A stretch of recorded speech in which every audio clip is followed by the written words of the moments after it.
That's a great idea. I was like, it kind of begs the question of that story, just the post itself. I was like, ooh, I want to know what's about it. Right, It's interesting. right. Yeah, because to me it's I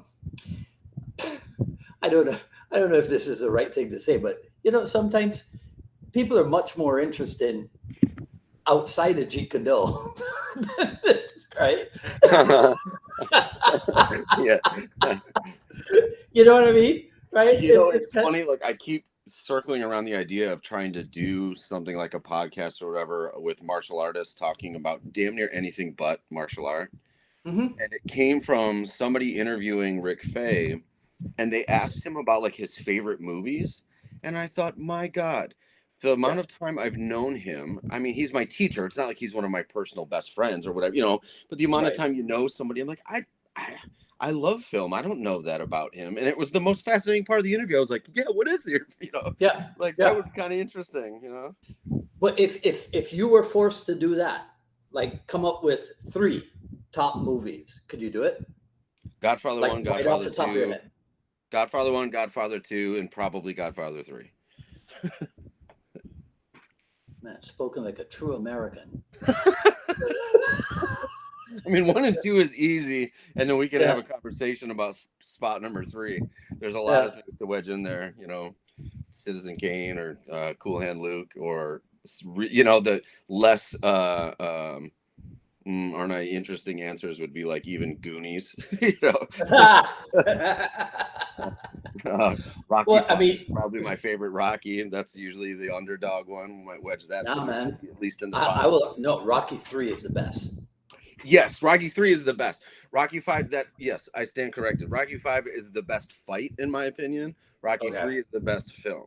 And Yeah. anytime somebody says the best movie is Rocky 4, I go, oh, you're not a real Rocky fan, are you? It's a fun movie, but Yeah.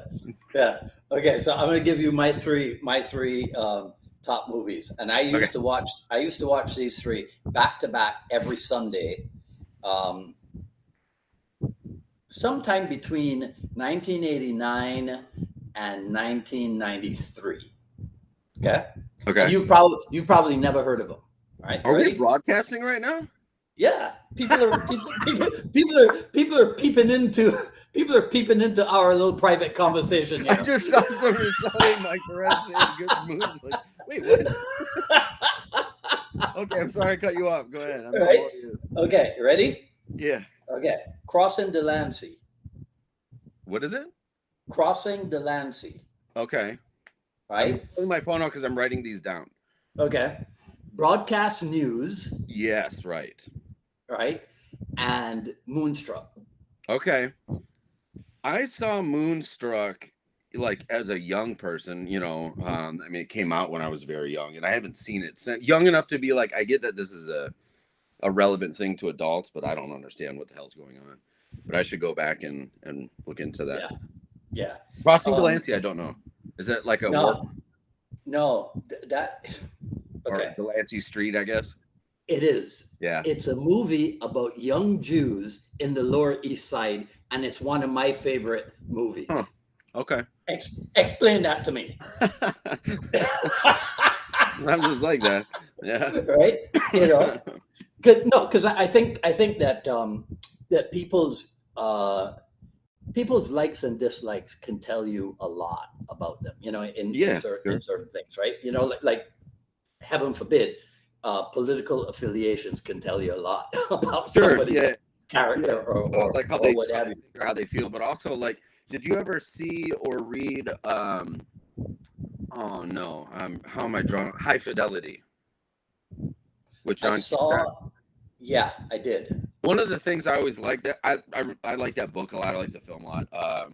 One of the things I get a kick out of that is that he talks a lot about like call me shallow, but you can find out everything you want about a person by like the music that they like, and Yeah, this whole like perspective on how like pop music influences people and culture and like breakup songs, the way that people go to sad music when they're feeling bad or whatever, but you can use that as like a through line. Like, look, if we're being honest, if you get with somebody and you're like, oh, everything's great, and then you find out you listen to music, they're like, oh, like if you hate country and they're really into country, like this is a little bit of a oh problem yeah, actually, yeah, I met this girl. I met this girl one time and she's like the perfect thing, right? And then I found out Saw is her favorite movie. Red flags, red flags.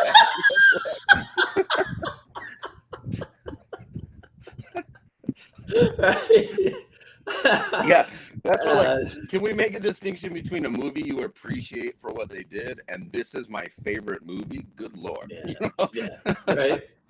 So I was like, oh, okay, all right. Well, we'll see what happens there, right? But yeah. I mean, the thing you said about music. Look, one, you know, when I joined Inasano 40 years ago and discovered that playing music in class was a thing, I was like, wow. I have students that have told me, like, the reason I came the second day was because you were playing music on the first day, and I never seen that before. You know, just the idea of having instruments or having music playing on the radio or whatever, it hits people in a different sort of way for what we do. Yeah. It's actually, I mean, not to like jump the gun or whatever. It's actually a huge part of what we're trying to do right now with this current project. So, well, it's interesting to see how that goes. But right, which brings up the question: BoomBox. Yeah, and I wasn't trying to force a segue. It just is a funny coincidence. No. I'm excited. But here's my question, because when I looked that up, there's a BoomBox gym in Washington D.C., a boxing gym. Okay. Did you know that? No. Yeah. So I saw that. And steal the idea, Dwight.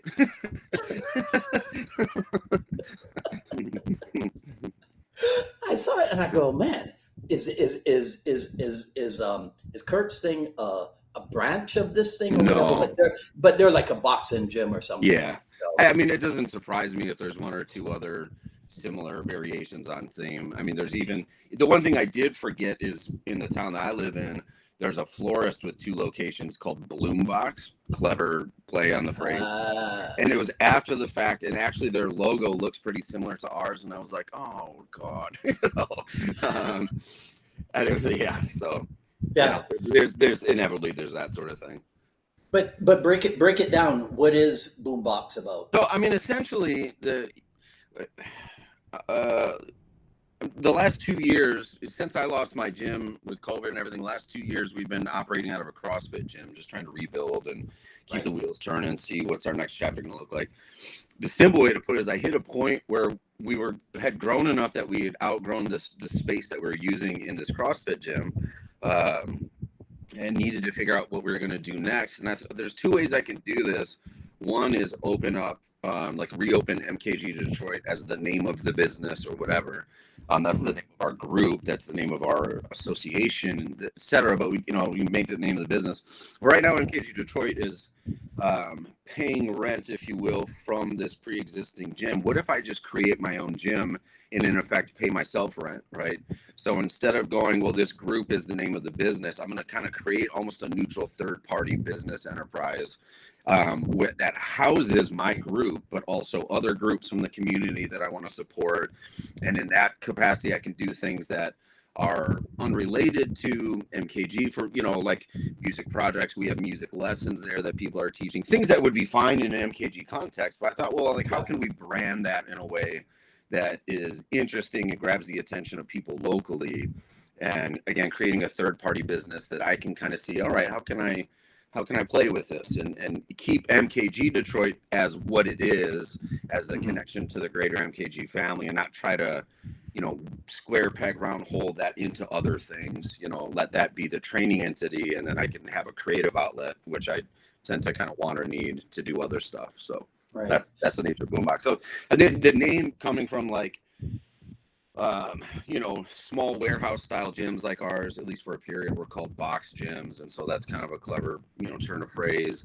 Boom, with anything that we do, the boxing, kickboxing is that sense of like boom. So it's a space where that happens. And then the obvious play on words of boom boxing or whatever that same kind of thing you're referencing, naturally that's part of it. But music and particularly not just hip hop, but definitely a large amount of that is a big influence to me, to this community, to the group of students, and music of all types. By all means, I mean, this is Motown, for crying out loud. So Right. the idea of playing in that space was something that I wanted to do.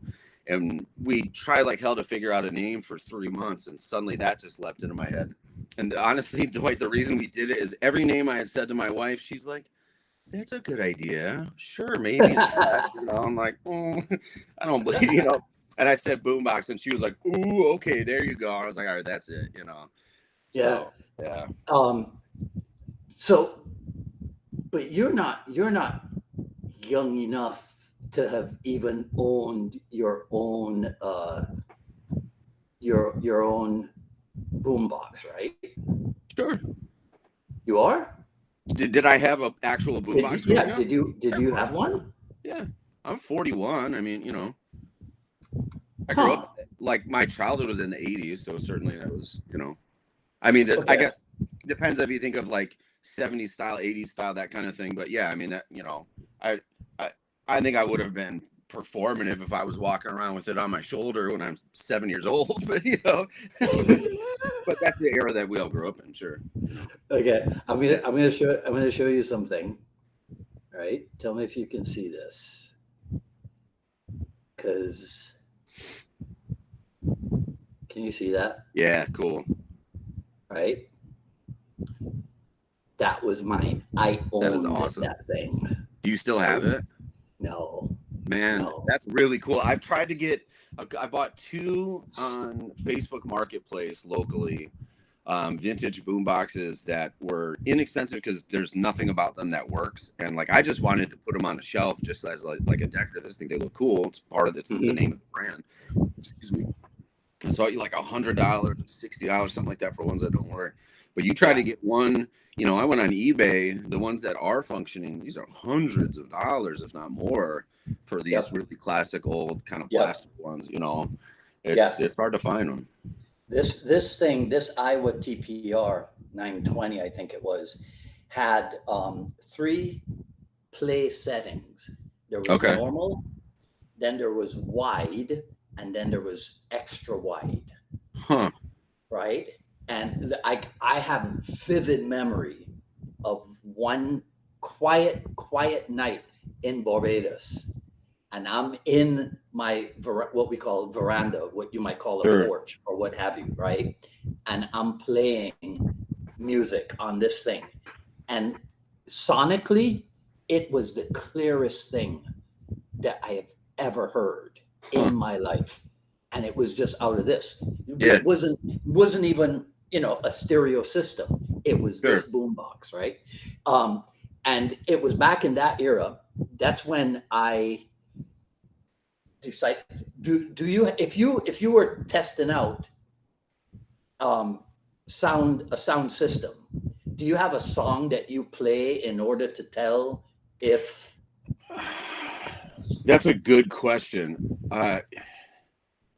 I don't anymore, and you know, only because only in the last couple years I saw a thing with Dr. Dre talking about having produced a song, loved it, put it on the cassette, went into the car, played in the car, and it sounded like garbage. And realized, like, wait a minute, like, there's a difference between the environment that you're in and the way that we need to actually cut up the song. And because of now, I'm in this new tip of like, oh yeah, okay, well, I want to rethink all the music that I love and try to figure out what space is better for that. So I don't have that go-to anymore. But I like something that has a lot of bass and a lot of middle, you know, that has a lot of beat on the bone, or something that's kind of ambient, so there's a lot of layers and texture to it, you know. Yeah. Well, because of that, because beat and bass, so what people would call drum and bass, right? Right. That is, I own only 2 rap albums. Okay. What are they? Dre's Chronic. Okay. And Snoop's Doggy Style. Yeah. Okay. And it's only for drums and bass. That's it. Sure. Do you like funk then? Do you like funk in general? Yeah. Yeah, I mean, because I loved that time period, that sort of like G-funk period where they're playing in that space, and like you got to have George Clinton and that kind of sound be a part of it. There's so much going on sonically in the music instead of just lyrics, because they're party lyrics. There's not anything all that special about it. There's talent to it, but the music is actually something you can dance to or listen to, and there's something going on there. I feel like you and I have had this conversation before about funk. For some reason, Really? Yeah, I feel like we've had this conversation before. It's usually one of like 6 things on my mind. So yeah, well, so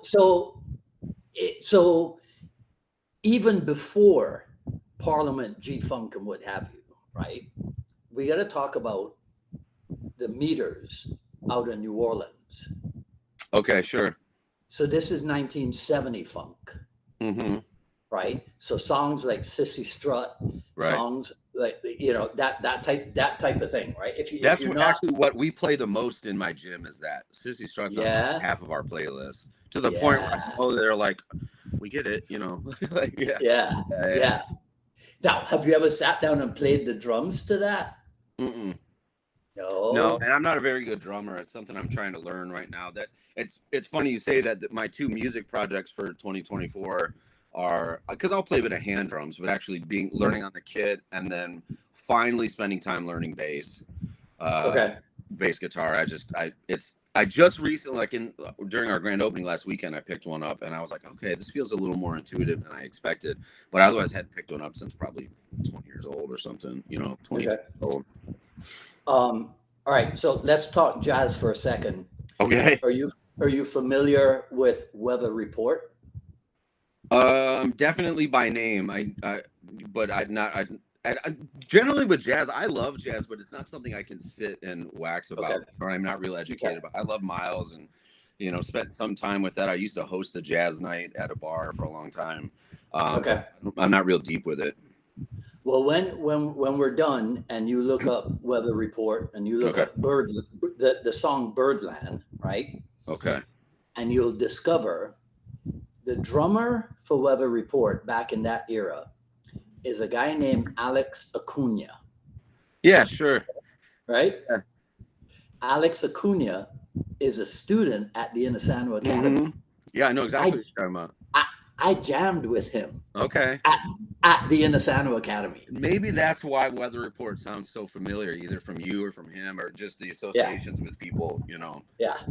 Yeah. I got to jam with him and a guy named Euro Zambrano, who is the percussionist for Stevie Wonder.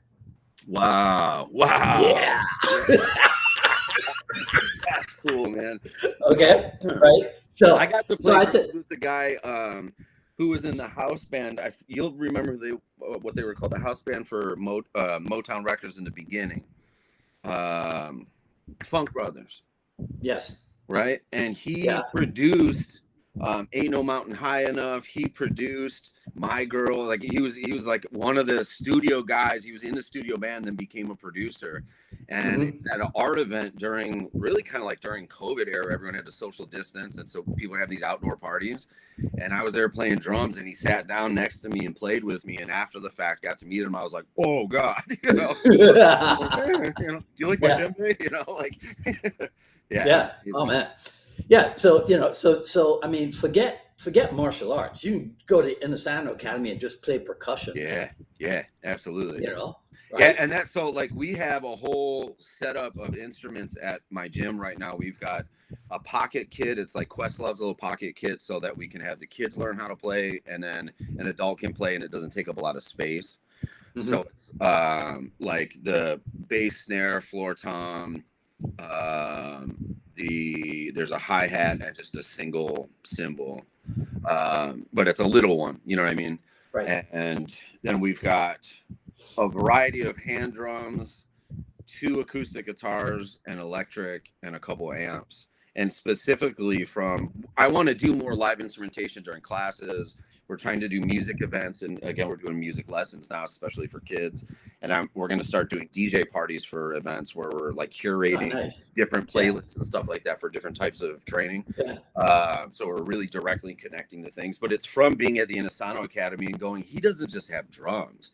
I mean, he's got this whole drums. Yeah. The people that are here are, like award-winning musicians, and are people that if you're in the know, you know who they are. And that I was like, okay, we got to, you know, especially in Detroit, I'm like, God, if there's a place to do that, we got to do that. So yeah, it's cool. At my last school, we had our sound system was a DJ setup. Okay. So do you have like tables and everything? Yeah. Well, actually, not turntables, but CD stuff. Sure. Okay. Right. Yeah. So I used to throw birthday parties for myself there. That doesn't mean I was alone. I would invite you, right? Okay. I knew what you meant. Right? I didn't think you were telling us the saddest story of all time. Well, this is the sad part, right? I would invite people and I would explain to them it's my birthday party. So I am playing my music. Yeah, sure. Okay. Sure. So one time, all the music I played, this was like 3-4 hours straight. Everything that I played, either had the words stay or stand in the title or in the lyrics. Cool. Okay. I love that. 4 hours of music. Wow. How long did it take you to curate that? Let me ask you a better question. What year was that? This was let's see, this might have been 2014. Okay, so you can 2014 or 2015, Google, but it's still not quite as powerful as doing it today. I mean, that had to take in a while. No, not really. Really? No. Lie to me. Say it's so okay, right. So for example, right, because here's one thing. So the original stand, the original for me, Stand is a group is a song by Sly and the Family Stone. Okay. But the Jackson 5 did their version of it. Trying to hear that. Yeah. Just called Stand? Yeah. Okay. See, if I know I'm going to listen to that later and be like, oh God, I love Sly. This is why, you know what? Okay, so I'm gonna try something. Let me see. I'm already making all these notes. So, okay, people will be pissed that you and I are not talking while I'm trying to pull stuff up at the same time. I know. I was going to try to pull the song up, but I don't want them to kick us off the broadcast. Right. There's a whole bunch of comments in here. Hi, everybody. Okay, so let's see. All right, here's this one. Yes, Jack White is definitely based in Detroit. You are correct. Right. He opened a record shop and production studio. Okay, so let's see if I can pull this off. You ready? Okay, here we go.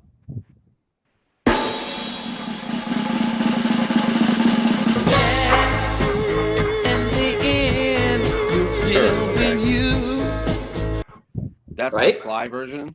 That's the original. And they came first because that sounds like a Jackson 5 song already. Well, because the Jackson 5 version is particularly noteworthy. But then, have you ever heard the reggae group Third World? Have you ever heard of them? I've heard of them. Okay, yeah, right. So their big, you know what their big hit was that everybody knew? Now That We've Found Love. Okay, that was also covered. That was covered by Heavy D and the Boys. Sure, of course, yeah. Right. Okay, so Third World. So there's a reggae version of this. Okay. You see, so that's what makes it relatively easy to curate 4 hours of music because there's more than one version, right? Of all these different songs, yeah.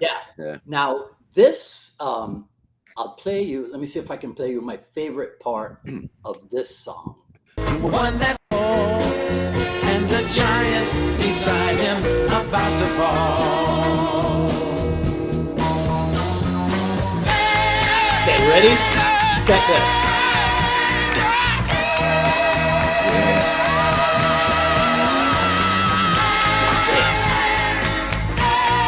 Let me see.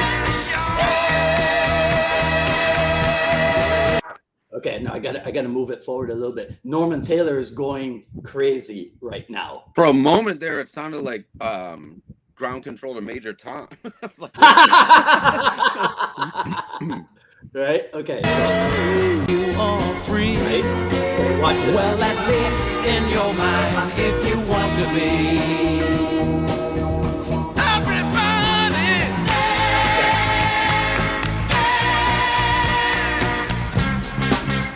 Yeah. Okay.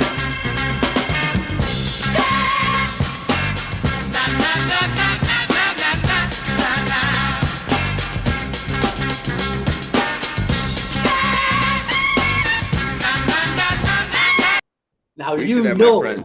That you was good. know, you know that that's something that Dre and Snoop must have made use Of of course, exactly. for sure. Yeah, yeah. Right? That hit Okay. real heavy too. What year would that be?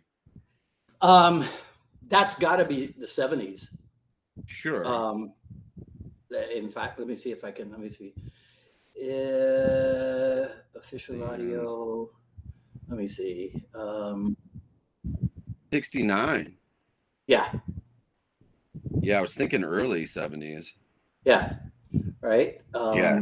That is juicy. We have to get my friend Tim to. He'll have to meet you at some point.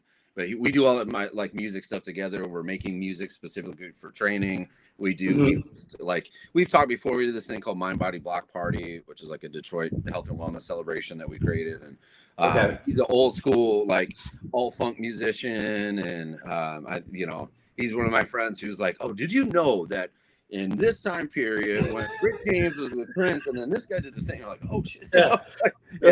Yeah, So I just thought of something when I was talking about curating stuff, right? So in my music files, there's a folder called Sissy Strut.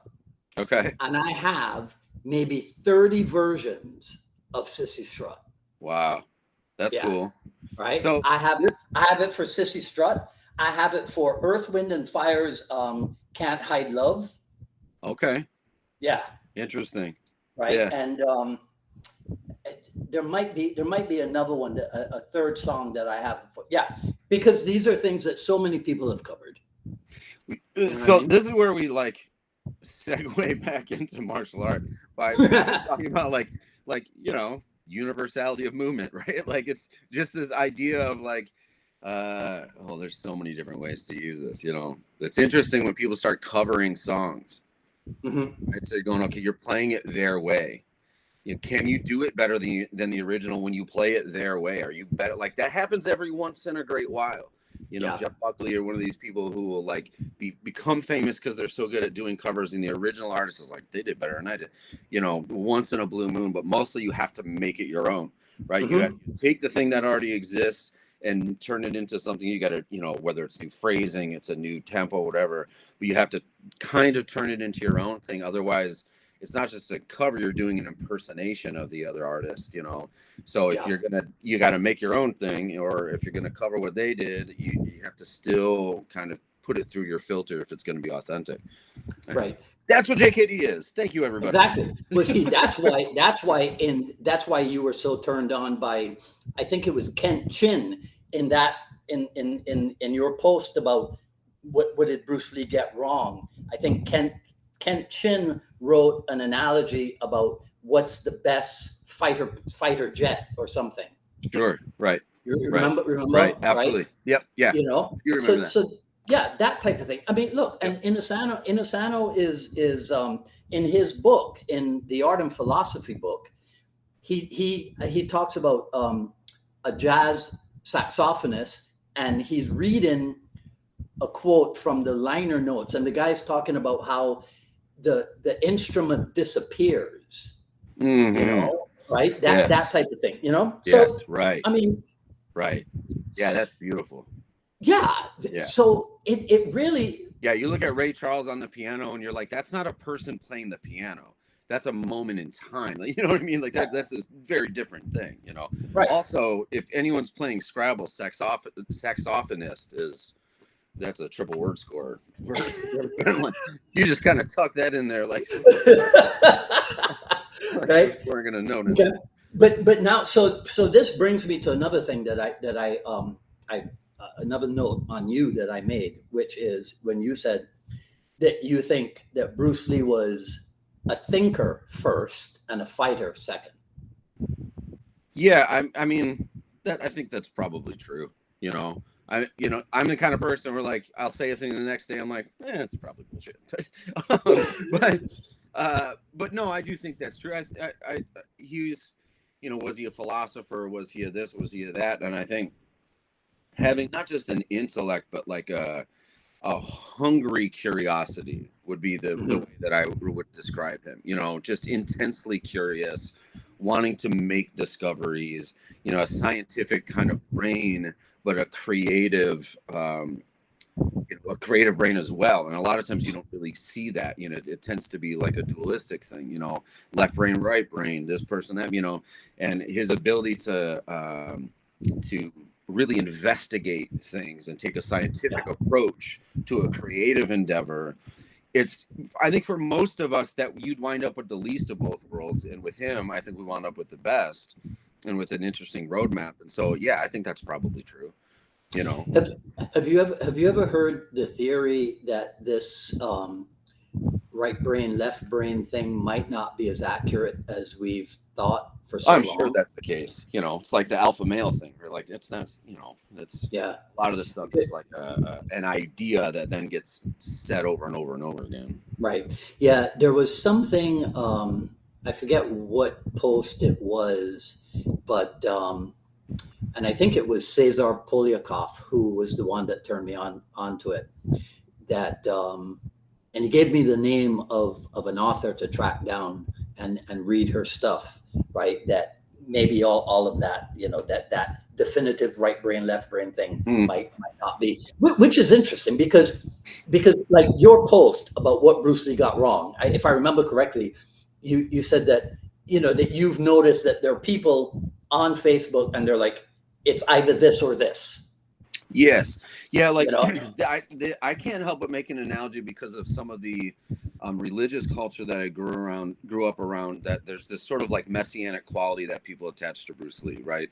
And in the same sense of like, you're going to have a group and I'm not trying to be controversial in saying this, but if you look at a religious text, if you look at something like the Bible, you're going to have a group that goes like, this is absolute and you can't piecemeal, you can't pick and choose. This is either truth or it isn't, and a sense of then, do you know better than the divine to decide you think this part is correct or it isn't? And so that's an argument that I've heard a lot, and I'm surprised the times where I feel like I hear a similar argument about Bruce Lee or JKD, where it's like, if you have a moment where you're going, I don't know that that's true for me, that thing that he said, for me, for him, obviously, sure, what do I know?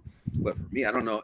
The blowback being like, you think you know better than Bruce Lee? I'm like, well, I don't know. First, I know better about me. Yeah, for sure.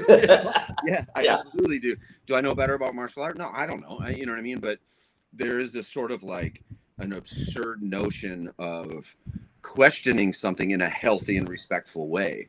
And that always kind of surprises me, because I feel like one of the things he gave us is, again, this message of having an intense sense of curiosity. And he's somebody who questioned everything, and that it was very revolutionary. It's one of the things that I absolutely love and admire about him. So one of the reasons he's a heroic figure for me is his willingness to ask difficult questions. And so, the idea of not also then asking them of him, it makes me wonder, like, I feel like he would be going like, well, don't do that. Question me too, if we're going to question things. Yeah. Well, let me ask you a question. Was Jesus a conformist? I did not mean to open this can of worms. No, I don't think so. No. Right? No, right. Okay. So how in heaven's name? Oh my God. How in heaven's name? Years later, right? Eons later, right? We want to take his rebellious teachings and turn them into conformity. Yeah, I mean, ironically, I posted a story similar to this, like Facebook, Instagram story thing today about exactly this, and it took me like 10 minutes to be like, do I even want to go there publicly? And now, oh, good, live broadcast. Yeah. No, I mean, I totally agree, and it's all of those stories are so incredibly profound and moving, and I'm going to use this word in its proper context, psychedelic, you know what I mean, completely mind altering things and messages you can get from him and any of these, you know, really, really significantly influential spiritual figures. And to, you know, yeah, I personally am not a huge fan of then creating rigidity around something that feels so fluid, you know, but to each their own. That's you know. Right.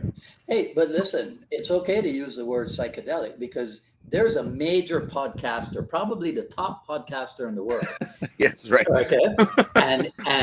And he talks about psychedelics in a religious context. Sure. Right. Right. So I mean, arguably that's where that comes from, you know. Yeah. We can do that here on this little podcast. Yes, right. Yeah. Right. Right. JKD meets DMT. No, you know, I mean, yeah, so many of the oldest traditions, and not to mention things like alchemy or whatever, you know, are their impact influenced or directly a result of some of that stuff, you know, and it's funny. Oddly enough, I wondered if this was going to come up, if only because I was similarly surprised when some of those letters came out of the, you know, Bruce Lee letters and him. Yeah. You know, he's got his sort of shopping list for his, you know, Saturday night paraphernalia, and there was a lot of people that seemed really heartbroken to discover that about him or to have some of that stuff confirmed, you know, and my heart goes out to them. You know, you put somebody on such a high pedestal, and it's difficult to have that shaken. But I was kind of surprised in the sense of like, it doesn't surprise me. He's such an experimental person, an investigative person. The idea that he's gonna kind of go into some of those places, I'm like, not to mention the fact that he was a Hollywood figure in the 60s. I just kind of we all assumed as much, you know. Yeah. I try real hard to be diplomatic, Dwight. Yeah, I mean, look, no, I think we should. I literally have a stress ball right now. I think we should still throw bombs. Sure. Into the online Jeet Kune world. Fair. You know, yeah. So you and I, when you put what Bruce Lee got wrong thing, you and I had a little back and forth because I was concerned for your mental well-being, right? Because I know a valid concern, but in this context, right? You know, because I was like, man, I hope he doesn't get frustrated by the lack of intellect, okay? Because very often, you come in with a high-minded ideal, a high-minded intent, sure, and then you just get blasted with this, right? You know, that's the internet, you know, right? Yeah, you know, and the thing is, what I've noticed is that. So you and I will put stuff out because what are we trying to do? We're trying to get people to think. That's it. Sure. We're not making a statement about who's right, who's wrong. That's ridiculous. It's just to get people to think. And then people think that we are invested in continuing this ridiculous argument when we're not. Yeah, I would agree. Like there seems to be an assumption of agenda all the time. And for me, martial arts is my favorite thing in the world other than my family. I'm thinking about it all the time. A lot of this kind of stuff that I might post about, just sort of a question to the group, is it's because I was sitting there thinking about it. You know, I was like, oh, it's just in my own head or whatever, daydreaming about it. And I was like, actually, I'd be interested in engaging in conversation, getting somebody else's opinion, because I have a couple thoughts on this. I love talking with people, with martial artists about martial art, with non-martial artists about martial art. I think it can be really fascinating to go down some of these rabbit holes. I had just last night a kid stopped in with his mom to my classes. He's going on 16, and he started fencing when he was 8. So half of his life he's been fencing. And we pivoted what we were doing into doing a little more of the, like, you know, right lead forward, that kind of whatever ladder stage, what we're going to call it, JKD. So I could really draw a line for him of see how this looks like fencing. Right. And he was fascinated watching it. But all of his questions, not to be on a tangent, but I was like, this kid is 15, about to be 16. and he had such great questions and was like, well, you notice, and he would like pantomime how he would move as a fencer, and the way that you were moving, is it because of this, and is the weight transfer like that? I'm like, this kid is going to be awesome as he grows up because he's so smart already. But his mom chuckled and she was like, you better stop him, because if you let him keep talking like this, he's going to talk your ear off. And I said, no, I have to remember that I have a class going, because I want to sit here and have this conversation. I love talking about this stuff.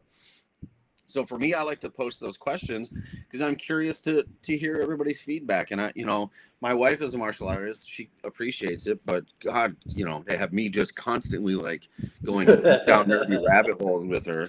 Right. So that's one of the things I love about your group is an opportunity to have those conversations. But it seems like there's so much, this to me is very stale old conflict that's largely inherited for whatever reason, that is perpetuated for whatever reason. So there always seems to be an assumption, and there's a lot of snapping and that kind of stuff. If I'm asking a question with a higher thought process in mind or whatever, there's going to be like, I asked a question about trapping, of whether people think is it closer to clinch or is it wrestling, and there were some responses of like, trapping is trapping.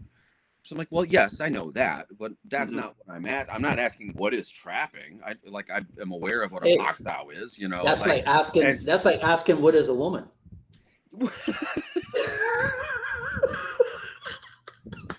How many, God. That's for Mick Tully. I know that Mick Tully is watching. That's for Mick Tully.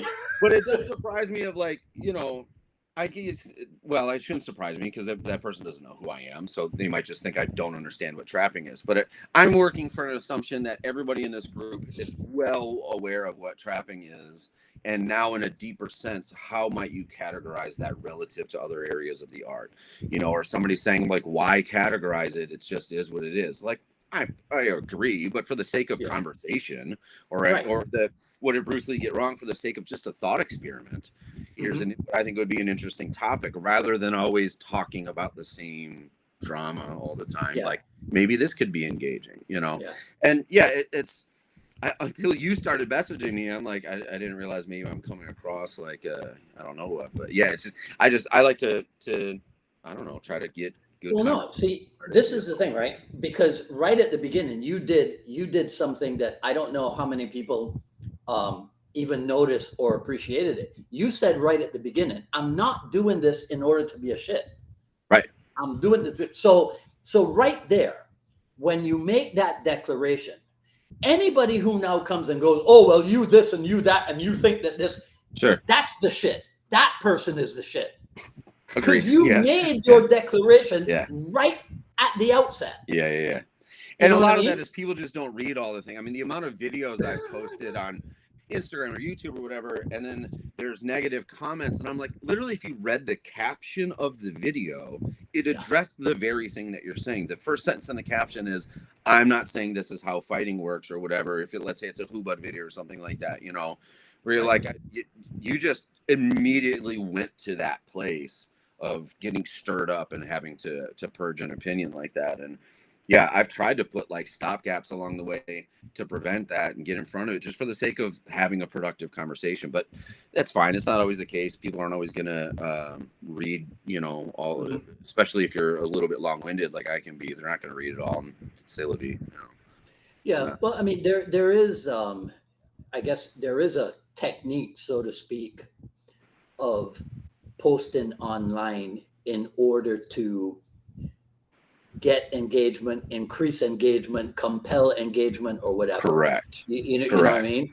Right. Yeah, and that's a thing that I observe and struggle with, posting questions just for the sake of working the algorithm in your favor, or saying controversial things for the sake of working the algorithm in your favor. I get it. That's fine. Especially these people are trying to make money online. That's great, But that's never...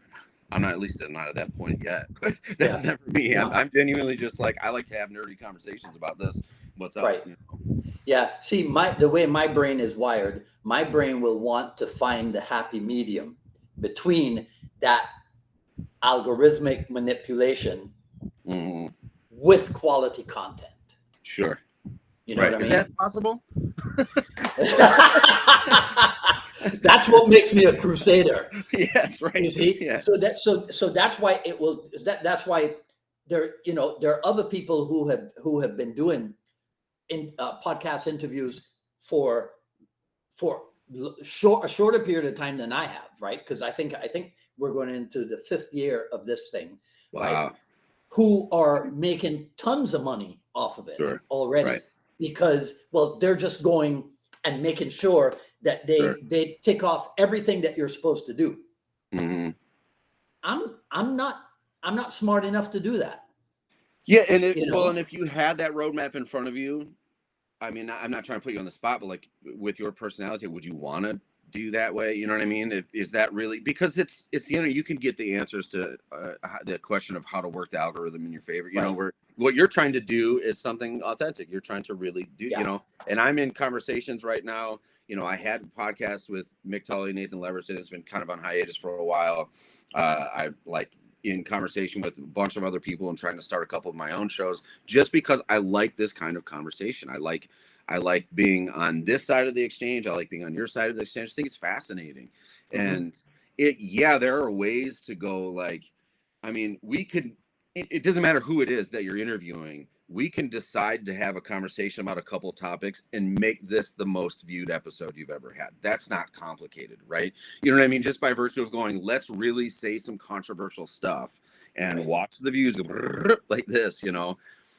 But I don't know. I just feel like that's boring. I'm just more, for me, as a listener and as the person on the show right now, I'm just excited to talk to you about funk. You know what I mean? Like, just getting into it and actually getting, just like we said in the very beginning, the interview with Rick Fay, where he was talking about his favorite movie. And then one of the questions was, I don't even know the gentleman that interviewed him, but his favorite fight scene in a movie. And it was the first answer was something I'd never even seen before. You know, and I'm like, this is awesome. So like that kind of stuff, you're not going to make $1 million on a show like that, but I'm into it, you know, and I want to signal boost it for sure. Favorite fight scene in a movie is Jackie Chan's Snake and Crane Arts of Shaolin. Ooh, that's a good one. Yeah. Yeah. Yeah. I really love the original Drunken Master too. There's so much great stuff in that. Oh yeah. Ugh. Oh yeah. Right. You know, Yeah. so, but again, it's like, but again, Rocky V is the correct answer. Right. You know, or how dare you have a podcast that's called the Jeet Kune Dialogues and you talk about Jackie Chan? Yeah. Right. Right.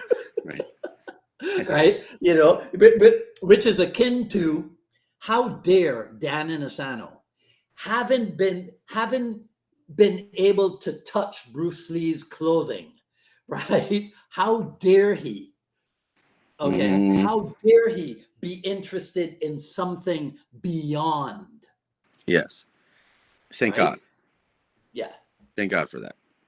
I mean, we have all said this before, but 2008 was the first time I did a seminar with Guru Sano. And at that seminar, he gave his analogy, as he often does or did, of, there's 1 million Elvis impersonators, but there's only one Elvis. And that changed not just my understanding opinion of martial art as a whole, because certainly I'm, like a lot of us, somebody who came into martial art because of the movies that I watched. So trying to be that person is a mistake. And even trying to be your own teacher is a mistake, you know. There's like better for you to be your own artist as opposed to an Elvis impersonator. But it also just changed, I feel like, how I looked at so much of the world, you know, and because modeling is such an inherent thing for people, right? I mean, it just is. It's non-conscious. And then people will use modeling to manipulate other people, or will use modeling in a conscious way to try to better themselves. Okay, great, you know. But this thing, that's the difference between Tony Robbins and Craig Ballantyne. Right. Or Tony Robbins and who's that, like, never mind, I can't remember his name. He went to jail in Romania recently. Somebody in the comments will know what I'm talking about. He's a kickboxer. Andrew Tate. Andrew Tate. Yeah, you know. But I forget what I was gonna say. Oh, just like shedding the burden or the necessity of modeling, I think, is profound. You know, that really was impactful to me. Like, it's fine doing it if you choose to, but be conscious of the fact that you might be doing it regardless. And is that really helping you? Right? Are you stepping into a complete version of yourself if you're only trying to walk someone else's walk? Now, if your whole goal is a specific kind of success and there's a roadmap there for it, there's logic to that, and I understand that, you know. But to me, I've always been excited by the idea of somebody not being the next this or that, but being the first that and the other thing. You know, that to me really is that's the thing I like to look at and examine. And if you're modeling anything, it's just looking at their process rather than the result of it. And for JKD purposes, that to me is the part that I love the most, is his process and the process rather than whatever the result of the process was. To be completely honest, I don't care too much about either way the result of the process. You know, if he said, well, the result is we should always be doing this and always intercepting, and I'm like, you start to lose me real quick, for better or for worse. That's just my personality, where I do want to know why. You know, that I'm into. I doubt that if we were to do a phrase search in all of Bruce Lee's books, I doubt that we would find the sentence, "You should always be doing." Right. I doubt that. Right. You know? Yeah, and if we did, I would bet, like I was saying of myself, the next day he'd be going, "Man, that's not true." You know, like, you know. And with him, what we have is so much stuff published that maybe he didn't even intend to have published, and done so, you know, post-mortem, or somebody who really get a moment frozen in time.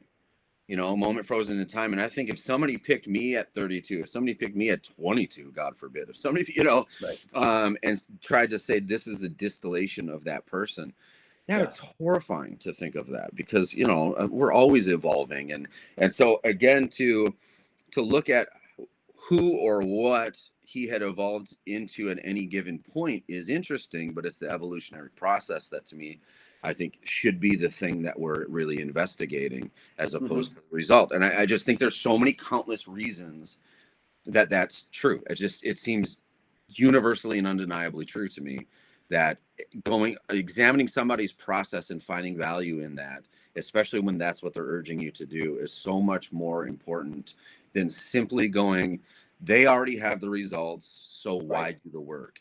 That just feels stale to me. I don't know, you know, and or somehow it feels like I'm cheating, maybe, right? Of just going, well, he did the work, so then I don't have to. Like, I don't know that that's true. You know, I think you can pick that up and use that, but ask me again tomorrow and I might say otherwise. What see, that's the thing, right? Because it's like Bruce Lee became more famous after he died. Sure. You know what I mean? Sure. Right. Because during his lifetime, I mean, it's even said in the Pierre Berton interview that he was on the cusp of superstardom or what have you. Right. So sometimes I wonder, what do you think of it? Why don't people take that into it? Why don't they consider that also? Right. So we're having a present day, like post-mortem success or exactly. Like, Exactly. The only reason one of the only reasons that we're having this discussion today is because of that. Right. But now if you put yourself back in time with him and Inosanto and Dan Lee and what have you, you might discover it was this tiny little thing for a handful of people. Right. In downtown Los Angeles. Yeah, so it's got hyper local movement.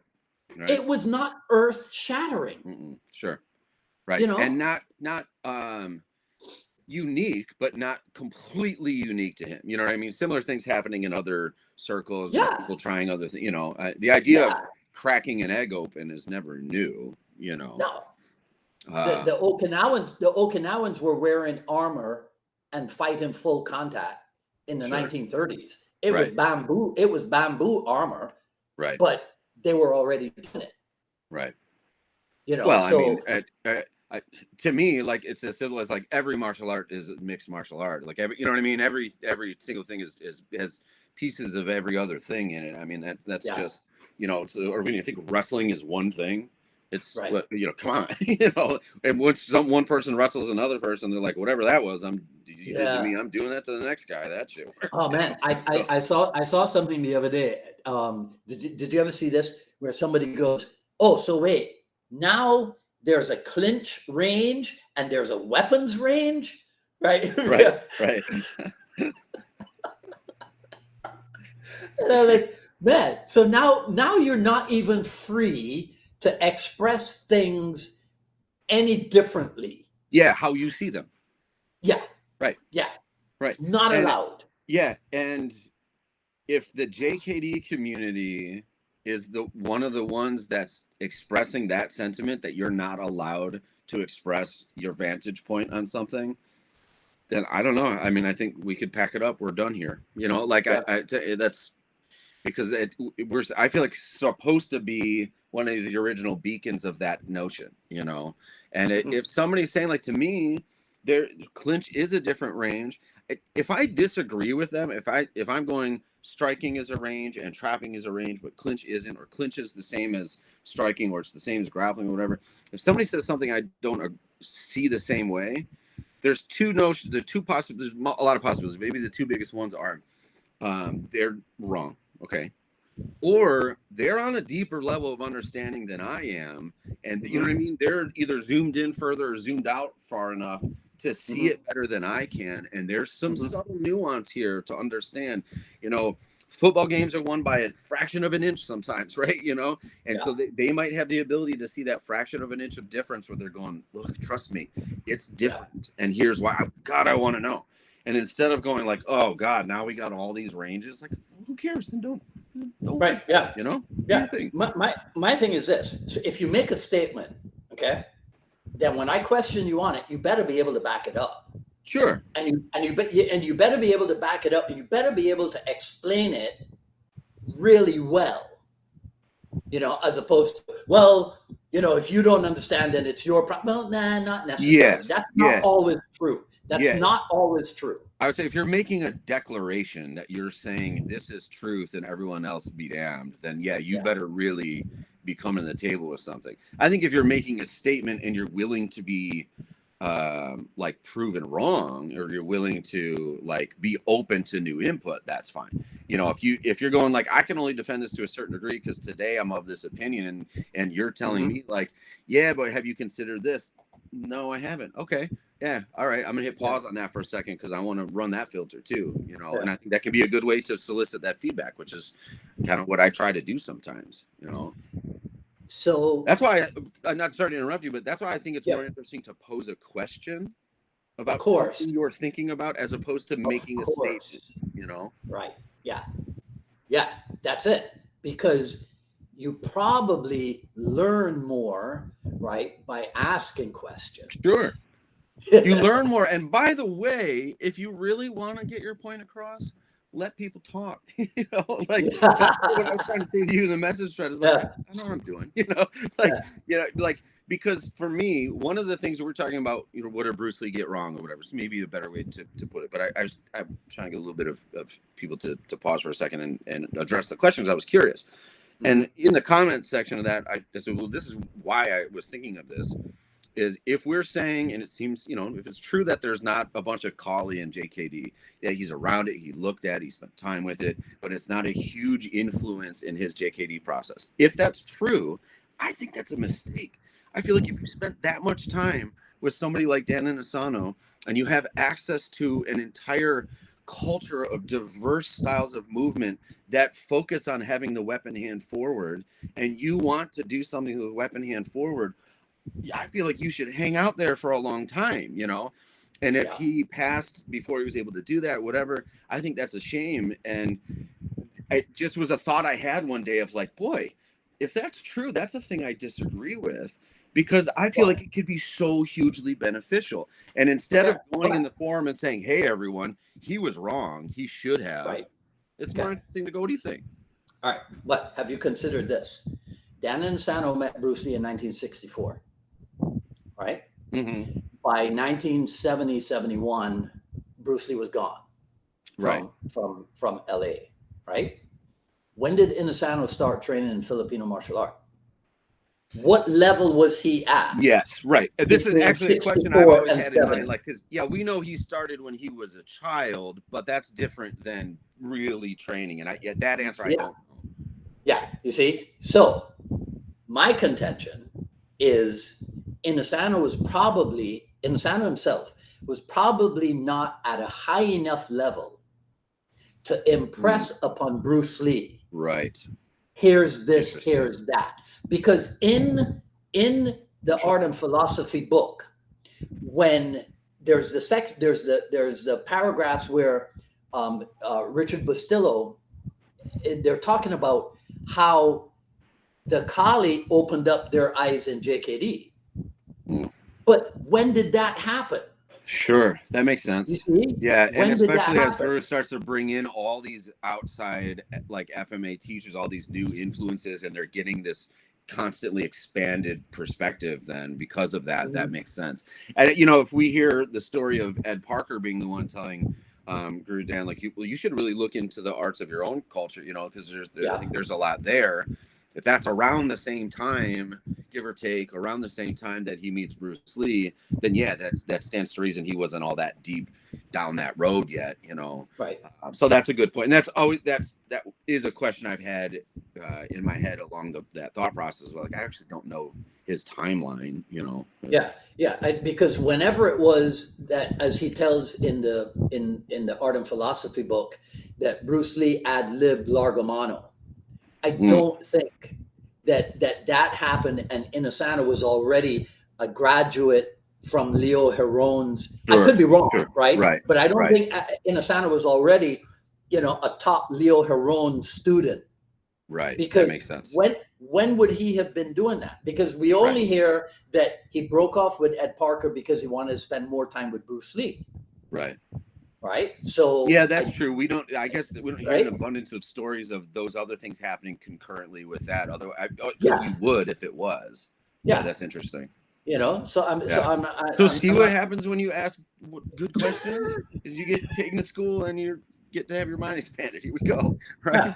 Right. Because there's too much presentism in the whole JKD discussion. When you hear people say, Bruce definitely would have trained with the Gracies. Sure. Where did Bruce Lee go to train with anybody? Right. Okay. Yeah. Bruce Lee did not leave his house and go searching out anybody. People came to him. Sure. Okay. So based on that, rather than imposing something that's present day, right? People going to Gracie academies to learn. Don't impose that on Bruce Lee. Yeah, I would agree. Absolutely. You see? Yeah. Well, a lot of his study too was like through things like manuals and books, and 8mm film, and he's doing stuff that in another generation people would be saying, well, you could never learn that from that resource or whatever, So I think he seemed to be somebody just doing things his own way regardless. And people are being brought to him because he's pretty damn good at that. Right. And he's open-minded in that way. But yeah, I mean, I would be interesting to see him have again, as a thought experiment, to see him have the rise to fame that he was on the cusp of while still alive. See him become this sort of mega entity while still alive, and then see another thing come in the way the Gracies impacted martial art as a whole, and then go, okay, how well do you all get along? Are you going to be open-minded now if somebody's trying to steal your star? Are you know what I mean? Are you going to be willing to go to that place? Are they going to be willing to go to him? It would have been fascinating to see that happen. Because even just based on personalities, there might have been a thing where they're both going like, no, we're vying for top reputation. We don't want this sort of cross training. Who knows, Yet to assume, he definitely would have done this or that. I mean, I think inevitably he would have had to have looked at it because BJJ is undeniable. You can't, you have to look at it, but it seems like a silly thing to go, definitely this is what he would have done. I don't know. I don't know what I'm going to have for breakfast tomorrow, Well, think about this, right? Think about this. Maybe, what if the Gracies, because it's Bruce Lee, they go to him to get a stamp of approval? Here's the thing, right? Right. The Machado did not the Machados benefit from having Dan Inosanto as their student? Oh, of course. Right. Yeah. I mean, but maybe by proxy, that's exactly what they did, you know? Yeah. Yeah. Right. 100%. You see, it's like, look, we got a good thing.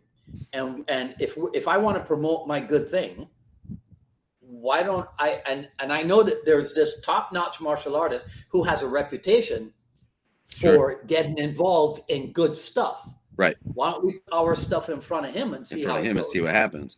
To say nothing of the fact that they're behind the movement of creating Ultimate Fighting Championship, which is sort of this modern synthesis of what Bruce Lee is engaged in to begin with. You know what I mean? Like there's still the same through line there, you know? Mm-hmm. So yeah, that's a good point. Yeah, sure. Yeah. Right. So look, I uttered the phrase, "What is a woman?" We used the name Andrew Tate. Okay. Right. So we're probably going to get kicked off of YouTube. Fair. Right? When the bots go searching, you know, right. the audio files and what have you. So let's just keep going and see how much. Okay. So I heard two fairly cute girls say some stuff last night. And I thought, I'm going to put this into my conversation with Kurt. Okay. So the first one is Michaela Peterson. Do you know who that is? Jordan Peterson's daughter? No. Okay. So Jordan, I know Jordan Peterson is. Okay. So he and his daughter are being interviewed by Piers Morgan. Okay. Right? The guy out of England. Sure. Okay. Sure. And Piers says to her, do people just basically misunderstand what your dad is about?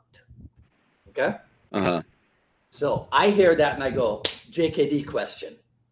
Sure. Right? Sure. You see yes. it? Right? Yes. Good. Now, listen to what she says. I don't even think they're capable of understanding what he's about. There's too much arrogance there. You can't be that arrogant and assume you know everything and then read something and learn, or read anything and learn. Is she talking about her dad's arrogance or everyone else saying they know him? She's talking about people's arrogance toward people being so arrogant as to try to dictate, right, gotcha. What her dad is about. Okay. You see? Uh-huh. So I saw and I go, I'm going to hit Kurt with that and get his take on it in a JKD context. Sure. Yeah.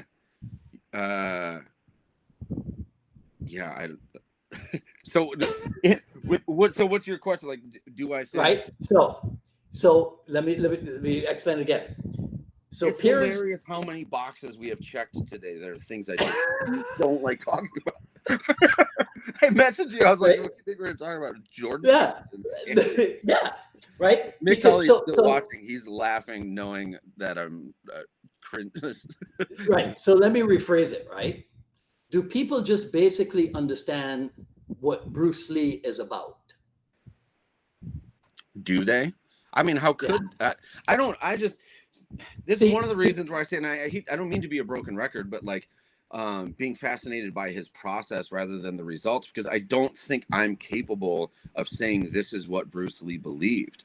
You know what I mean? And I think because we do have him making some definitive statements in written text that's largely pulled from like his diaries, you know, I don't know that any of us are really in a position to say that that was an absolute truth. And so I do think there's some inherent arrogance in saying this is what he said everybody should be doing. Because I don't know I never met the man. I have no idea, right? He did lay out a bit of a roadmap for everybody, and that by virtue of that being accessible in a way that you can make your own discoveries, that's something that you can do that and then make a definitive statement. Right. I went through this process, and for me, it's blank, and nobody can argue that with you.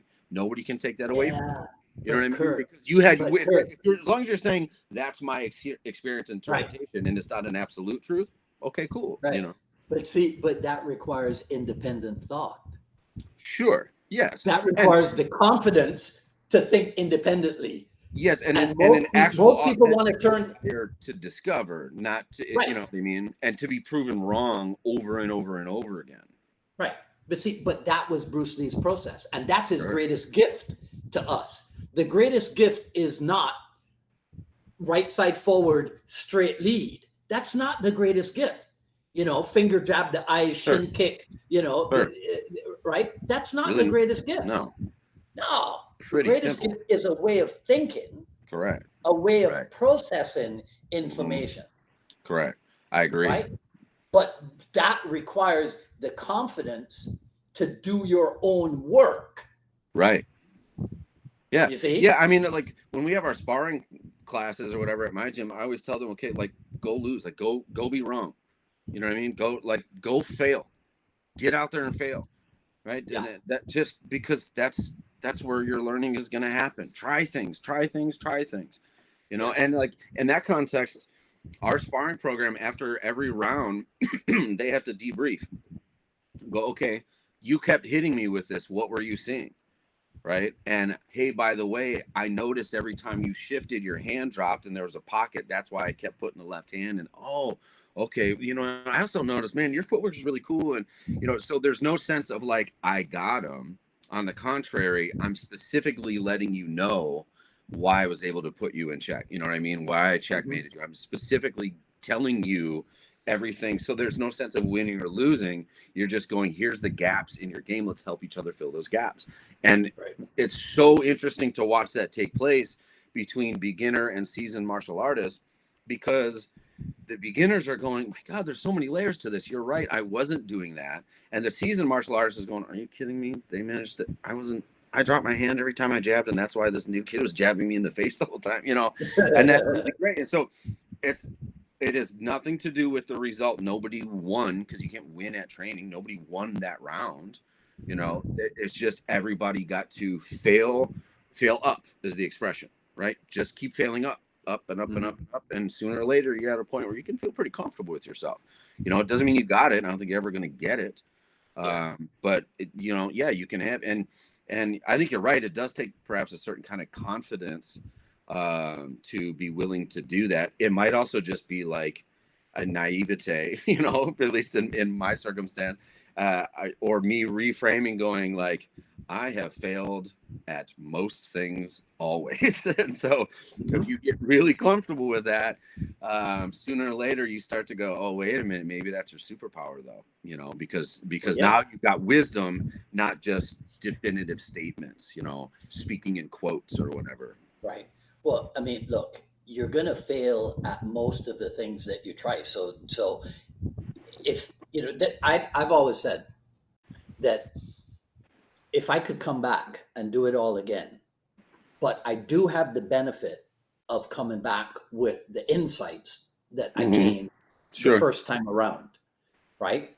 One of them would be unshakable self-confidence. Okay. Just that ability, man, everything just, you know, slides off my back and I'm just going forward all the time. Not obnoxiously, you know what I mean? Right. But just knowing that failing at stuff is part of the process. Sure. Right. And so you just embrace that. Embrace it. That's how you get good. Yep. And to me, that's a lesson that I've learned through JKD. You know what I mean? I've learned from my teachers and stuff, but I've learned through that practice that, you know, it's again, fail forward, fail up, you know, keep going in that direction. And you got to just keep trying stuff, you know. I mean, I'm in a funny season of that right now in my life, in that I'm coming hot off the heels of having, you know, lest we forget, like I literally lost everything professionally that I had spent my entire life building 2 days after my son was born, right? So I have a newborn baby, and the building owner for where my gym was at the time calls and says, you got 24 hours to get your stuff out. We just changed our mind. Goodbye. I said, I just got home from the hospital. I have a newborn baby. This is terrifying. You know, she said, final, tomorrow was Wednesday. She said, fine, I'll give you till Friday. Right. That's a big kind of failure, man. You know, that's a real tough beat. Mm-hmm. I'm in a funny season right now because knock on wood, cautiously optimistic, but we're in a place right now where we're bigger and stronger and have more membership and more engagement and more success or whatever Right. than we had before and probably ever would have had. So I look back and I have to go, was that a failure? You know what I mean? How can you call it that if it's Yeah. brought you to this place, you know? So I have a theory, and I think my use of language is correct. The English word success comes from the Latin word succedere, and succedere means to happen. Huh. So any and everything that happens is a success. Oh, I like, even if that's not totally accurate, I'm here for that. I love Right? that. Yeah, absolutely. Yeah. Because also Just because it just has to do with how are you going to engage with what's happened, you know, and it's easier said than done, but that's true. Right. It's another meaning for the word succeed. That which comes after. Mm. Yes, right. It's because it's a result, right? Yeah. Yeah. Interesting. Yeah. So if the mindset can be, well, what's next? Here's what happened. Right. Where do we go from here? Sure. Right. And then if you stop and you look back at it, you go, damn. So all this stuff happened, but I was never homeless. Of course. I was never hungry, right? I was never naked, right? You get what I'm saying? Yeah, for sure. Yeah. I mean, no, you're 100% right. The amount of times I've looked back and gone like, especially because I can be dramatic or fatalistic or whatever, but gone like that was going to be the thing that ended me. This season that I was going through in that time in my life, that was going to be the thing that kills me. That was going to be the thing that finally breaks me down. That was going to be the whatever it is, you know. And then going like, and that was 12 years ago, and I'm still here. So, you know, like sooner or later, you have to then look at those moments when they pop up and go, more than likely, this is that too. You know, I'm going to wake up tomorrow. It'll be 12 years from now, and I'm still here. You know, and I'm only naked because I look awesome when I am. That's all. I knew a guy whose website was lookgoodnaked.com. Oh, sure. Yeah. That's a lot of books that way, man. Right? Yeah. Okay. No, mine's just called don'tlooknaked.net. So here's the other thing that I heard. Now, this was Kat Timpf on Fox News. So you know we're going to get booted off of YouTube for saying that, right? And she said, when I'm dead, don't say she would have said this. And I'm going, JKD context. For sure. Right. When I'm dead, don't say she would have said this, because I've said plenty of things. Just replay those things. Don't make up new things. Yes, of course. Right. Yeah, there's no why take somebody's A, B, and then this would be their C and D. Like, you know what I mean? Just stick with the A and B of it. Yeah, 100%. Otherwise, it's just, and then that's the thing that we all do, especially, you know, we're inherently so influenced by like soundbite data, you know, over the last 20 years where news and media has just become a collection of sound bites. And so everything is taken out of context and taken as an absolute, you know, and well, that's something we got to fight again. Agreed. And that the result of that is then I feel like people, they hear something out of context, or they experience something out of context, they learn something out of context, then there's an emotional experience about that leads them to have their own thought process, which may or may not be valid. And then they act and make decisions based on that thought process, to which I always joke, you're just having a lot of feelings about something you used. You're having emotions about your imagination right now. This is the same conversation I have with my children. You know what I mean? Like there's not a monster under your bed. I checked. It's okay. You know, it's just kind of a thing you got swelled with an emotion, and they probably blank, you know, and now really it's just something that you're thinking about. And I mean, look at social media, or recall social media during quarantine. And what a, you know, what a disaster that all was. And I'm not saying that I was not guilty of it at times, but everybody's in that place. And so everybody's imagining things and then emoting and expressing and yelling about this thing where you're like, you know, like it's really just something you're kind of thinking about right now. And I don't know, go watch Michael Jordan highlights and you'll be thinking about that. It did like whatever arbitrary thing. It just has to do with whatever you happen to be pumping into your mind in any moment, you know? Right. Yeah. But see, the thing about it is that, you know, there are people who are professionals at emotionally manipulating others. Sure. Right. And those are the people I got feel interesting books about it right behind me, you know, like, yeah. I mean, you know, just to in that JKD sense of like being aware of what the other guy is doing, you know, it's 100%. Yeah. Okay. So I'm gonna play something else for you and we'll wrap this up. Okay. Okay. You ready? Let's see. This is fun, by the way. I love doing this with you.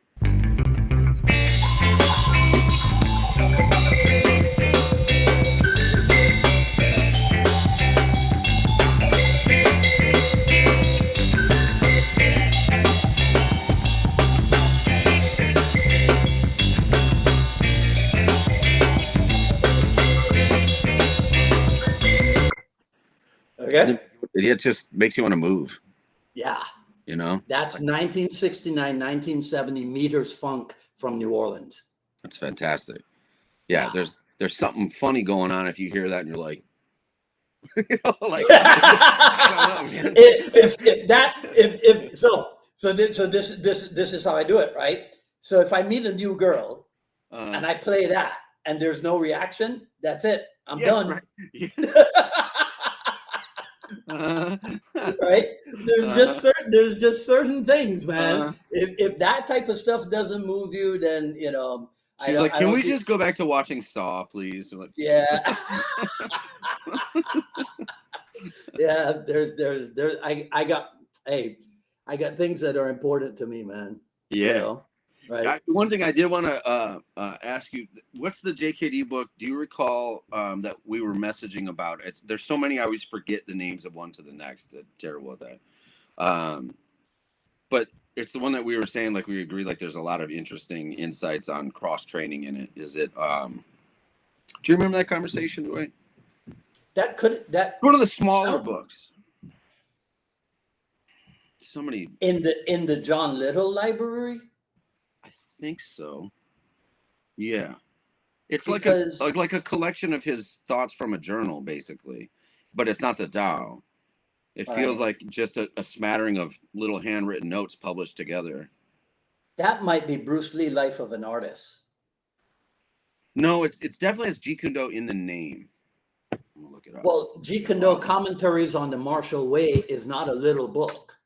Now it's little in terms of its size, but if it's about cross training, then it's the one where when I was reading it, I was like, man, like people need to talk about this book more than the Tao. Like it just impressed me a lot more. And it was like 3 weeks later that you sent me a message and you were like, you should read this book. And I was like, I actually just started getting into it. Yeah, maybe it is JKD Commentaries on the Martial Way. Yeah, you're right. That sounds like commentaries. Yeah. Right. Because he talks a lot about like check out judo and aikido and all these other, you know, like their notes to himself going like, hey, like note to self, go investigate these arts, you know, like, oh, this is cool. Like you're really seeing his literal thought process put onto the page, not just the results of his investigation, but his thing of like, oh, hey, don't forget you haven't looked at this art yet, go check that out, or you know. And so many phrases in there about open-mindedness and everything. It was really interesting. I appreciated that you pointed that out. Yeah. On Wednesday, I was talking about, there's a section in there where he talks about left-sided training. Okay. Right. Interesting. There's a section in there. Yeah. He talks about. Has it since been redacted then? Right. So he talks about, as a right stancer, what's my response to, to a left stancer. But then he also talks about left stance training. That's a thing That's I like, feel like I almost never see. Thank you, Alex, by the way. Striking Thoughts is an awesome book. That I feel like I don't see very much from that group is shit, that group, you know what I mean? I know. Is right lead versus left lead. And I'm sure it's being done. I just don't see that much online of going, okay, you know, like Wing Chun works really well against Wing Chun. Is it going to work really well against Muay Thai? I don't know. That's a different conversation, right? And going, Right. okay, so right lead JKD, how does that look against a left lead fighter? How does that look against a BJJ fighter? How, you know what I mean? I don't see that like shown very much YouTube, Instagram, etc. of people going, all right, you know, I'm this era of JKD, and I have these very set, specific, not just principles, but techniques, and that I apply to these principles. And this is only what we're going to do is this thing, Mm-hmm. and now show how do you use it against these other people. What I do see a lot of is, do you really think Bruce Lee couldn't have handled somebody that did jiu-jitsu? Please, it's for the street, not sport. Like, okay, but that doesn't mean anything. You know what I mean? Like, that's, I would agree with you, but what's the investigative process look like? Are you doing that in your gym? And if so, what are the results? Because that's fascinating. I just feel like it's not really being done. No, because a lot of people are not just intellectually lazy, right? Physically, they're lazy also. It's so much easier to put everybody in right lead, to have everybody, right? Right. It's easier to teach that way. Yeah, right. It's It's so easier easy to run your class that way. Yeah, have everybody eating from the same bowl of kung fu soup. Right. You know. Right. It's And perhaps is somebody like that not fortunate to be able to go, the expression being, do you really think Bruce Lee couldn't have handled you know, a boxer or MMA fighter or a BJJ player? Do you really think you could have handled that? Like, yeah, but you're not Bruce Lee, right? So to almost using him, dare I say, as a scapegoat to go, I don't have to answer this question. I don't have to address this elephant in the room, because we all agree Bruce Lee could have probably been fine with that.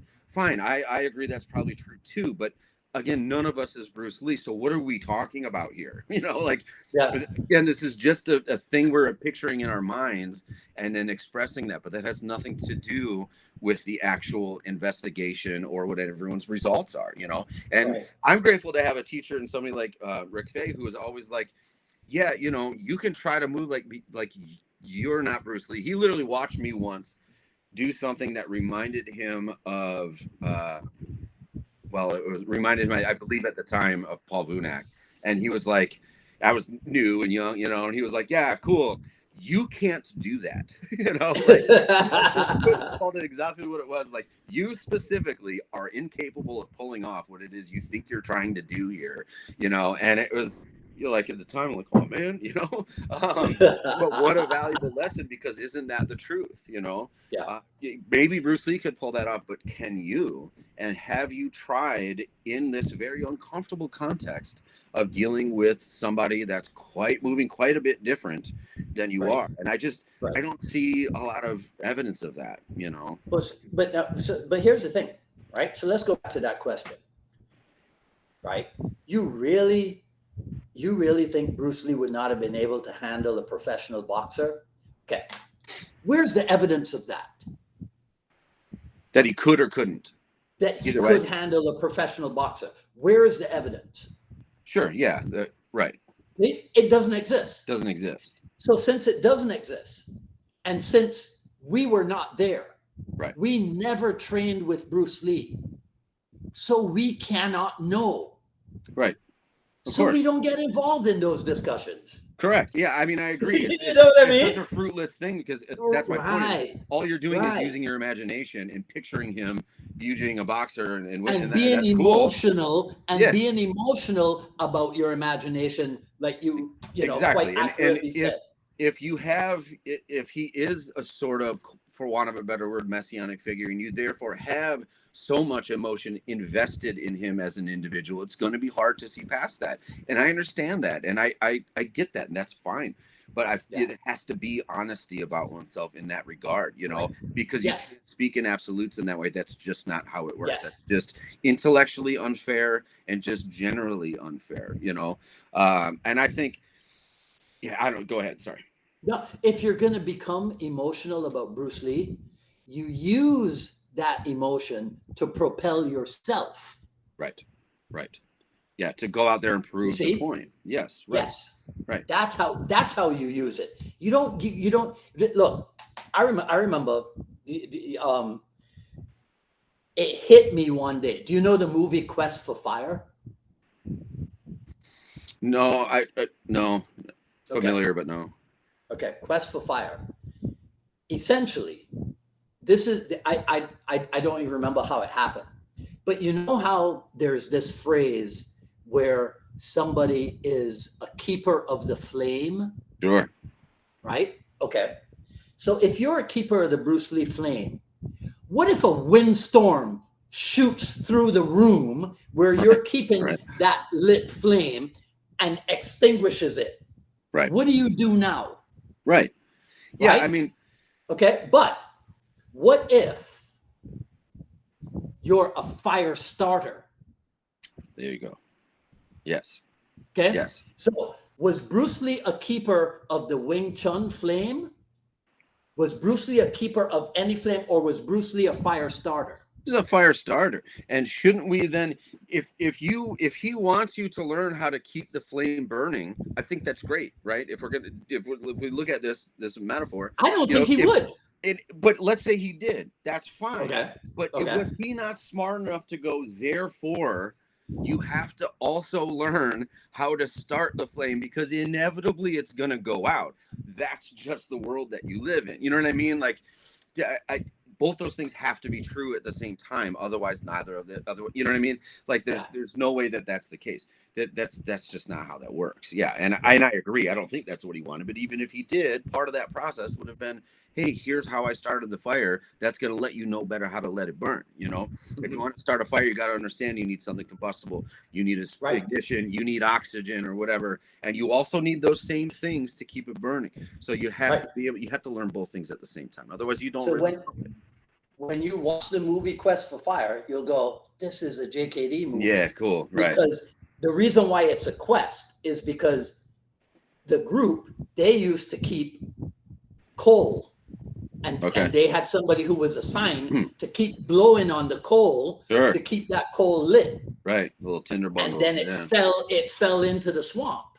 Gotcha. So now their top warriors had to go on a quest to find another lit piece of coal. But along the way, they come across a tribe that sits down and does right. Oh. Yeah. Right? Yeah. It's a JKD movie. Right. Yeah, I mean, all this stuff is, you know, to your point of like, we don't know how really he would have done against the boxer or whatever. It's just some of these things after a while, they just get like, I mean, it's cliche, sort of, you know, the one that makes me laugh, just like to bring the point home. The thing with all this that always makes me kind of chuckle is the idea of like, you know, Bruce Lee was a street fighter and all that other stuff is sport, and sport can never stack up against street fighting, which is like, you know, my first thought process with that always is like, Mike Tyson was a boxer. Yeah. You think Mike couldn't throw down in the neighborhood? Like, you think, you know, do you think Mike couldn't also put his thumb in your eye? Guess what? He bit a dude's ear off, you know, like you think, you know, that somebody being in a sport context, like I always think of Greg Nelson with this, you know, here's somebody who knows all of the things and is telling you, look, we're in here sparring in a way that is completely different than everybody else. And there's a certain kind of leg up with this. But even if we're not looking at specific examples, the notion that that's news to any one of us, you know, that you've been in, or me, I'll use me as an example. You know, I've been around martial art for 35 years now. I've been heavily invested in it for the last 20 years this year. The idea that somebody's going to go, well, there's a difference between street and sport. Like, dear God, I never heard that. You know, like, yeah, we all know that. That's a given. And if you're expressing an opinion that says, still with that in mind, somebody who can shoot a quick double like you wouldn't believe, good luck. Good luck. You know what I mean? And in the meantime, yeah, they probably also have thought about, what if I put my finger in your eye and grab you by the hair and elbow your teeth across the room? Like, that's not really complicated. You know, there's nothing about that that's really all that sophisticated. Yeah. Well, I mean, my thing is this, right? So if I'm a linebacker in the NFL, I know how to deal with people trying to push me away, right? Right. Or push me to the side or whatever. So if I'm in a club, as NFL players do, Sure. Right. And a guy in the club tries to push me, I have no idea what to do because we're not in the sport. Yes, right. Yeah. Yeah. Yeah. I think he's like waiting for everyone to line up. Yeah. Like, I can't. My brain isn't able. Right. Forget all the speed I have as a professional athlete. My brain is not able Forget to the fact that I'm literally a professional athlete. Right. I can't process that quickly. Right. You know, it's like, whoa, wait, what do I do now? Here in the club. Is it second or third down? I don't know. Right. Yeah. Because in combat sports, in the UFC, nobody attacks the other person. You know what I mean? Right. I mean, in the street, if you have to defend yourself, what are you defending yourself against? Right. An attack. Right. But in combat sports, nobody attacks anybody else. Yeah, sure. So it's completely different scenarios. Yeah. I mean, it's important to make distinctions. Like, that's a thing that's really important to me, especially as a teacher, is to let people. I just did this over the weekend of like a whole kind of Venn diagram thing of like, you know, there's like warfare, and then what I always just called dueling, which is more of like maybe a bar fight situation or whatever. Two people that are like, you know, it's maybe not the best idea, but they've decided to get into this. And then you have combat sports, which is a little different because that's more of a gladiatorial. There's an arena, there's a rule set, there's lighting, there's preparation and anticipation. And then there's like personal protection. It's 4 a.m. I wake up to go to the bathroom. There's somebody in my living room and my kids are on the other side of him, right? These are very different situations. But when we look at like, what are the best training methods to be able to hit as many of these in a productive way, you know, there's, we can't say that JKD or that any particular martial art has that all handled. You know what I mean? Like, you have to look at all of the different groups and go, what is that Venn diagram? What are the things that exist in the middle?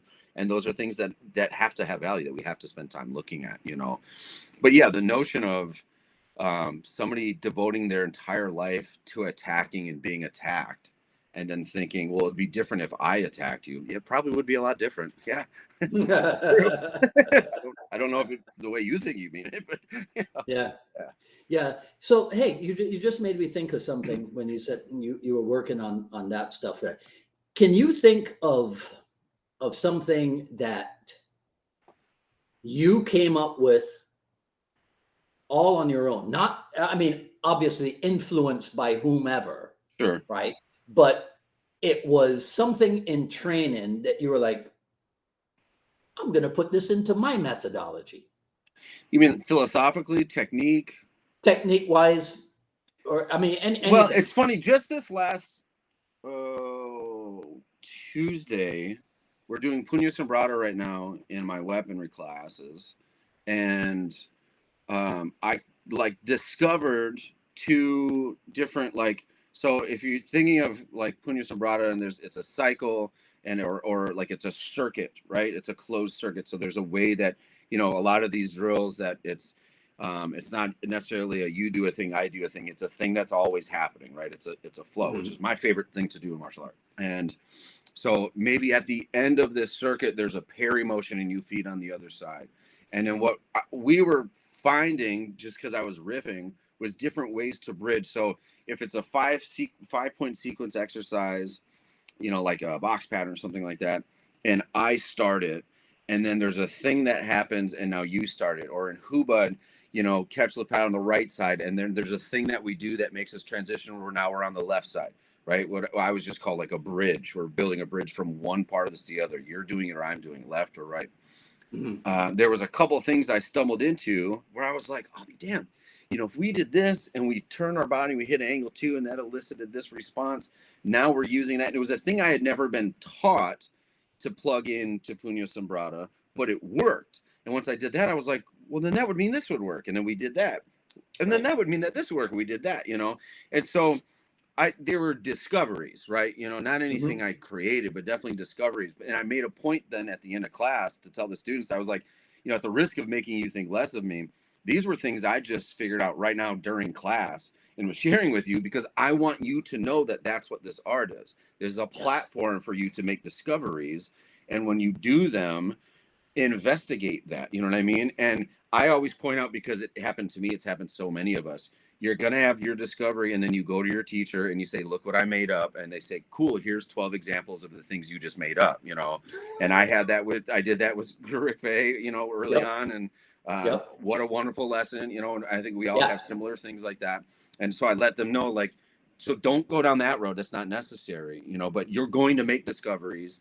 Guru Asano's thing of like, you can learn the roadmap of the area, or you go just explore the city, that's what we're after here. And so, in that moment, if we're talking specifically about techniques, it was cool of going like, it's a good feeling. You're like, I thought that was going to work, and it did. You're like, you have those little moments that are rare for me where I'm like, oh, I might be getting kind of good at this.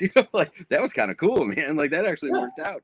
And then you get to share and say, look, like this is just happened to work, and go find your things that happen to work, as far as like really creating things, I think my mission or whatever is to be creative in creating ways for people to access this practice and participate with, engage with it. That's the thing I'm trying to do, is create novel ways for people to find this as a lifestyle practice and make it part of their lifestyle in a way that's less direct than somebody is looking to do karate and then they find it and they do karate. Like, we're trying to bring it to people where, the amount of times now where I'm being told, God, I never thought of this as a practice like yoga that adults could do. Like, I mean, that's what it is, It's how funny is it that we so often are going, martial art. I want to find martial art for my children. I got 3 kids, and I got a youth program that's going well right now. I want to find martial art for my kids because I want them to have more confidence, more discipline, more respect, more understanding, better fitness, better stress management or whatever, sleep better at night, and that they have some tools to defend themselves. Find me an adult who doesn't need this. Right. We all need that. That's not just our kids. And actually, as a parent, I'm a better parent if I check those boxes, and I can guide and lead my children better by example or otherwise if I check those boxes. And so that's the biggest thing I'm focused on right now, is creating novel ways for people to have that kind of eureka moment and go, my God, I just thought it was kids in white pajamas doing stuff because it's good. And it's like, really, Mom and Dad, I think you should be checking this out too. And here's why. Isn't it a blast? Yeah. And you would think that 30 years of the UFC, which everybody knows about. Sure. You would think that people already know. You would think that people know that this martial art thing is not about little kids in white pajamas. Yes, I think we now have a separate category that people have because of the media that they associate with it, but that still doesn't represent to them, and I know you'd agree, it still doesn't represent to them a lifestyle practice that they feel like they can plug into. Right? That's only for people who are not afraid of the shadows. You know what I mean? That's a special kind of person that is willing to, it's definitely a lifestyle, but that's willing to go into that arena like that, where somebody whose child goes to school with my daughters or whatever, and they're just a regular dude from the neighborhood, he's not going to go do that. That's terrifying to him. And so that's the only other category, is it's either movies, kids in white pajamas, or monsters fighting monsters, where we're able to go like, the joke that we use in my gym is like, so, you're going to have each of those groups. We'll take everybody else. Right. Everybody else, everybody who isn't those things, which is most of us, I'm not any of those things, but this has been my whole life. I'm not a competitive person. I don't have, the skill set, the desire, the talent, whatever, to go into like a cage and do that sort of thing, or ringing. And I have such admiration for people that do that. That's just not my bag. That's not what I do, you know? So my thing is, if this can impact my life in such a profound way, if I can literally meet my wife because of this and have kids and a family and a business and a community, all this different stuff, then we got to help people like me, the everyday average person, be able to go, oh, this could help me too, couldn't it? You know, that's exciting to me. You know, that's exciting to me. And at this point, I feel like I spent a lot of time. I spent a lot of time repping up, putting in hard rounds. You know, I posted a picture in the Jeet Kune group of the BUG goggles, and you know, like Stephen Ruby and Mike Duffy and people that I trained with at the Collie group back in the day, of round after round of finger jabs with nothing but the leather baseball gloves. So you've got like the nail marks all over your face. They're all pockmarked and your fingers are jammed up, and you know. And I look back and I'm like, God, that was crazy, you know, but we loved it. I loved it. And I miss some of that stuff sometimes. But right now, that's less of my focus than these other things, you know? So I'm glad at least I took the time that I did. And I'm anxious, to be honest with you, of getting back into some harder training and more serious training.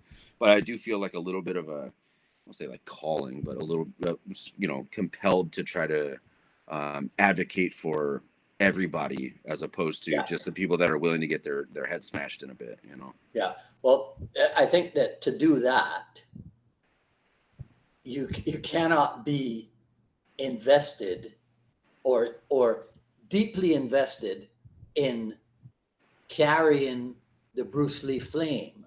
Correct. You know what I mean? Right. You got to let that go.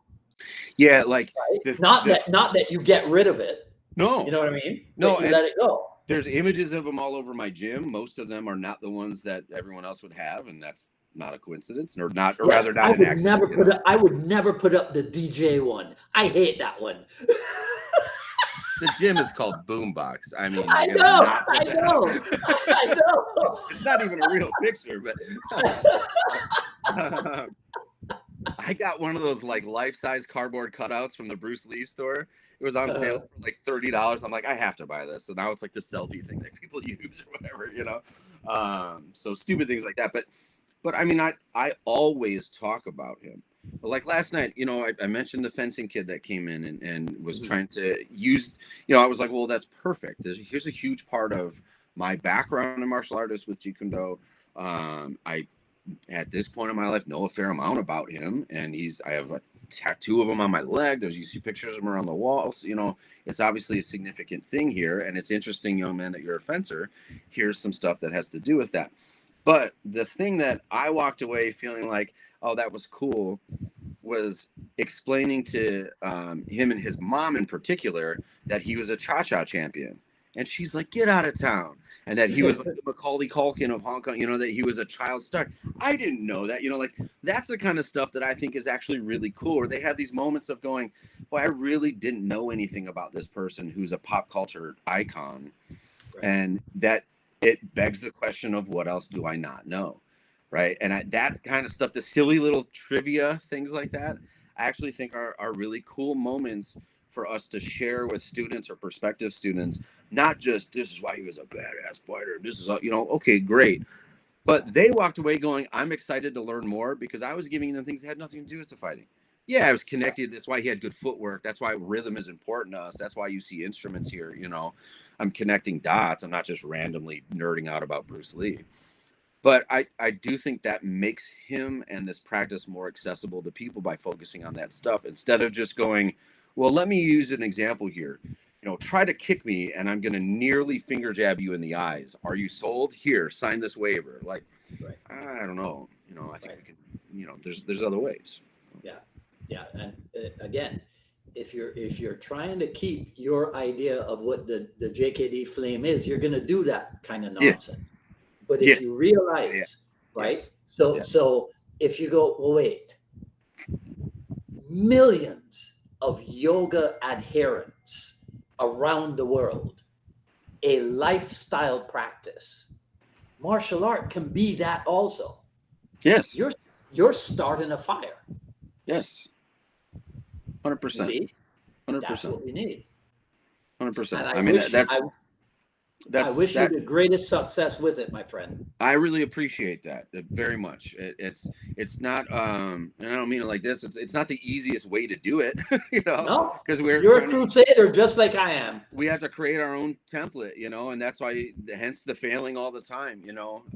But the result is we do get to capture hearts and minds of people that are going like, maybe me too. And I'm somebody who yesterday would have told you never me. Okay, all right, now we're talking, right? Mhm. And that's really what this can be for anyone, for everyone, is an opportunity for people to go, I have more in here than I thought, and I'm a little scared, but maybe this is like a dare I say, a safe space for me to investigate that, right? Yeah. To investigate that, and I just think that's profound. It's exciting, and I think that could be the highest level, in a sense, of martial art or of JKD. How you're really good at defending yourself against other people, great.